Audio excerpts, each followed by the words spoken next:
Hello and welcome, friends. My name is Hunter, as always, and we are looking at this screen again. So a lot of people voted a lot of different things, and it has been extraordinarily difficult to figure out what to do with all the different ideas. A couple of trends came about. One, people wanted to see an adventurer more than they wanted to see a landed character. Two, people wanted to see the Roman Empire more than they wanted to see weird stuff. Three, there are a whole lot of fans out there for this guy, and while I give them credit, it must be said he's got issues.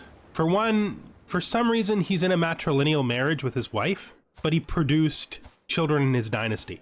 I don't know how. His oldest daughter is in a non-matrilineal marriage and already has a son.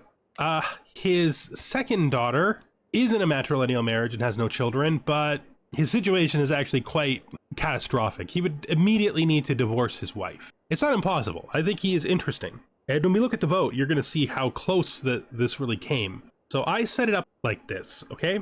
So we have A, which is, we have African Adventurer. We have C, which is the Countess. We have Y or B, which is the Byzantine Empire, or the Roman Empire, as an adventurer. And I combined that with Vyshislav votes because my plan with Vyshislav would be to make him an adventurer. And I think it's more likely that it makes sense if I take Vyshislav than I do random. If I did random, I'm not sure that it makes much sense. Like, it might not make any sense they would even go there. So if we were trying to do the Byzantine Empire, we'd either need to do Alexander, which is the next one, which is KA, King Alexander, becoming the king of, I should say, the emperor of the Eastern Roman Empire. And the last one is a random adventurer. I also did some like subcategorizing just to get myself a clear idea of not just what specific characters, but what ideas people liked. A very large number of people wanted to do something with the Eastern Roman Empire. It makes sense because it is in collapse. It's been a theme of the game since the beginning, and it's really interesting. Most people seem to want me to start as an unlanded character, with a few people wanting me to try King Alexander, but the people who want me to try King Alexander, although there were a number of them, were a minority over the people who wanted me to do some kind of adventure. And one of the King Alexander votes was like, or an adventurer. So there's that. And so I had to figure out a way to make it vote. I basically gave everyone 2 votes. If people put down 2 options, they got 1 vote in each of their 2 options. And if they put down 1 option, they got 2 votes in that option. That puts us in the top 3 being Bernat Hugh with 10, Countess Ricarda with 10, and Vyshislav, or a Byzantine adventurer, with 10. That's super close. Well, I guess that means it's going to be up to me. Of those 3 options, I disqualified the Countess because there were far more people who wanted me to play unlanded than wanted me to play an adventurer over a landed person.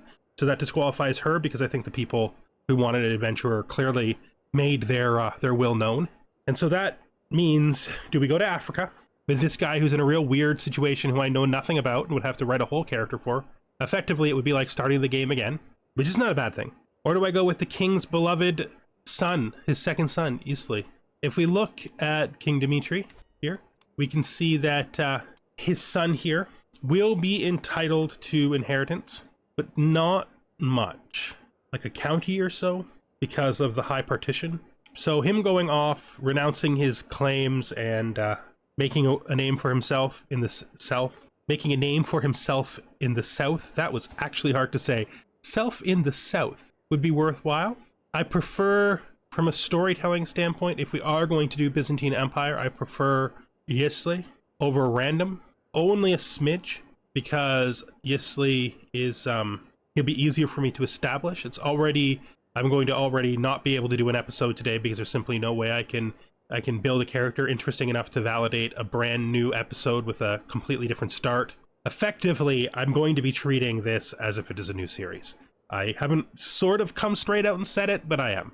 More or less, it will be obviously directly connected to this, but it is an extraordinarily difficult decision. I like Vyshislav because the Vardovsky line did not really have enough time to shine, I feel like. While we did reach 13 episodes, they were all with only 1 character.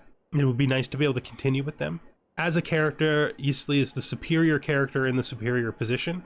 That doesn't make him more interesting. It actually makes him less interesting. That's probably the biggest thing against him. It's just so easy to like see who he is, why he might do what he's doing. Unlike Bernat Hugh usually could keep the book. So that's sort of like what I have in my mind for the pro Ysli side. The pro Bernat Hugh side is he is a wild card. He is a Cairnu, which I do have to say is the least interesting to me because I feel like the Cairnu had their time. I kind of wish he was a Várdos. It's really weird because he almost is. Like, I'll show you what I mean. He is, bring him back up here. His patrilineal line is directly to King William, which is why he has, he's a Cairnu, right? But his matrilineal line is Cairngeld, right? To Várdos, and then out of the family. And he is basically the direct descendant of an enormous number of significant characters. This is William's son, the second son, the one that didn't inherit. His county was revoked from him by the current king. Let's go and look. Him. So if we go up to Miro, right? Wait, what? Oh, no, he is... What? Oh, this is confusing. This is King Miro. These are King Miro's sons. King Miro's father was King William, right?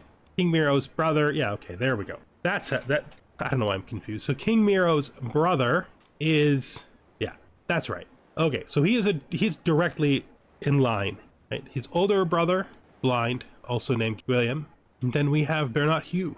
He has claims to everything in Spain, which is interesting. He has a wife who's not going to have many more children, who is stressed like you wouldn't believe. She's unbelievably stressed. She's a blade master for some reason. Who knows why? Who knows why?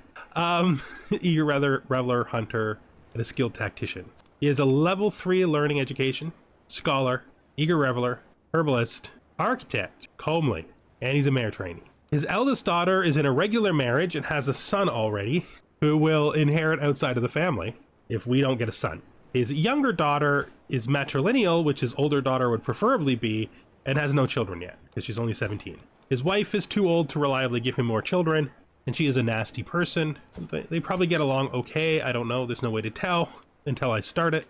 He is friends with his brother and his sister who is the Queen of Brittany, of all things. So he is directly in line to the Kingdom of Valencia, brother to the Queen of Brittany, adventuring scholar in Central Africa. It is hard not to pick this guy just because he is so interesting. The people who called him out really brought forth the very fact that of the characters available on just sheer interest's sake, like just sheer unusual character to play as, Bernat Hugh is unbelievably interesting. And we could always select a random close family member. This will most likely give, I wish we could pick a close adventurer. If there was a close random adventurer, I would do that. But nope, we have to make a choice. And it is a very difficult choice because this guy is so charming. Like he is knocking my socks off. It just feels like this character is more interesting if we're really going to take seriously the idea that this is a new series in the same family. If this is a new series in the same family, this guy is a better choice.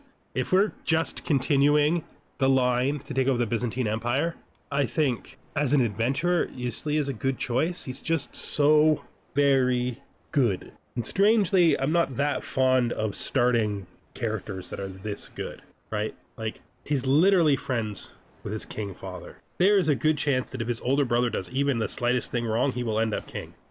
Although Vladislav is definitely not a bad guy, right? Like, he gets work done. We can see that even though he's not Demetrius' friends, they do have a very good relationship. Well, he was friends with Vyshislav. Of course he was. He educated him. Man, this is actually a surprisingly hard choice. I mean, King Alexander is a badass. There's nothing to say about that. He really is. Like, he and Ysli are both exemplars of the family. And he has the absolute best heir yet. If this kid was growing up, becoming an adventurer as him and abandoning his claim to the kingship would be absolutely fun. But he is a child. We can't do that. So, I think we're playing as Bernat Hugh. I don't think there's a better choice. I think that I can sit down probably over the next 2 days and just like, well, definitely, because we need an episode for Monday for sure. And just like make this situation so interesting. Who is his wife? Look at them. Why did she convert? Her father converted. Her grandfather was Christian. So her grandfather converted. Do we even know who he is? Like, is he someone who has a historical significance to the game? Oh yeah, he's in Spain. He's probably in Castile, yeah. So he converted in Castile. That's really interesting. Like, super interesting. So most likely this was some kind of political marriage that didn't work out that well. Yeah, okay, we've got it. I've already started writing for him. Since I'm already writing for him, he's the guy. So we're just gonna take him. And then I'm going to sit down and I'm going to spend some time turning him into something interesting. I think there's a university here. Maybe that's where we can start. Maybe that can be his episode 1 hook, which is that he's traveled down here because he wants to go to the University of Sankor. Just because it is such a famous, like, it's just different, right? Like, he's just trying to make his own way. He's fickle, which means he does things that are random and sometimes selfish. He's cynical, which means he's not super religious. Probably sees all religions as being interesting and worthy of study. Yeah, this guy's super interesting. Of all the choices, I would not have, at the end of last episode, thought that I was going to have to figure out how to write a good story for an episode 1 for this random guy with his 2 daughters and his wife. Now, we could send her off to a nunnery. No. We gotta know who he is before we start playing, right? Obviously, I think the family, though, would have some influence, right? Like, his sister in particular. I think she would have an extraordinarily, she's his best friend, yeah. She'd have an extraordinarily strong influence on him. I'm pretty sure she would encourage him to dispose of this now useless marriage.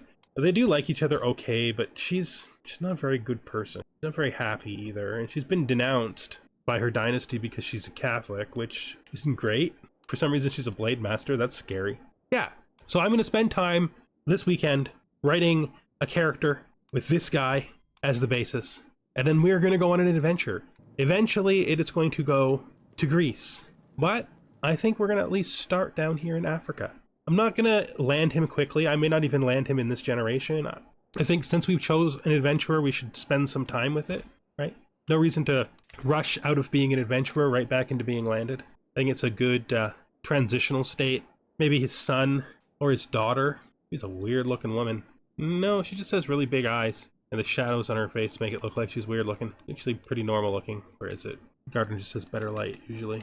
I love the hat that gives her fake bangs, so it looks like she has bangs. That's a great hat. I wonder what her hair actually looks like. Oh wow, yeah, she's got a face. She's got a face. She looks very also okay. She's got a face. It's interesting. She's got a very interesting face. So does he. All right, I'm gonna be here forever if I don't stop recording. And since I don't have any real content beyond just talking about this for you today, I should just end the episode. We're going to call this episode Intermission, and then on Monday, fresh, we will start what will effectively be a brand new series.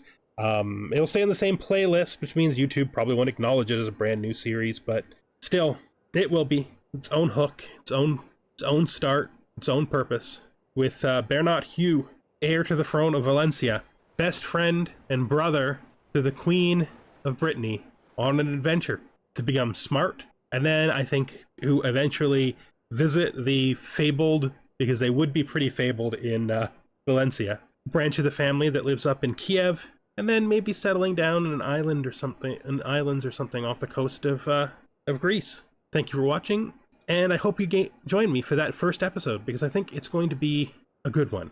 I'm already starting to feel it coming together. All right, bye for now.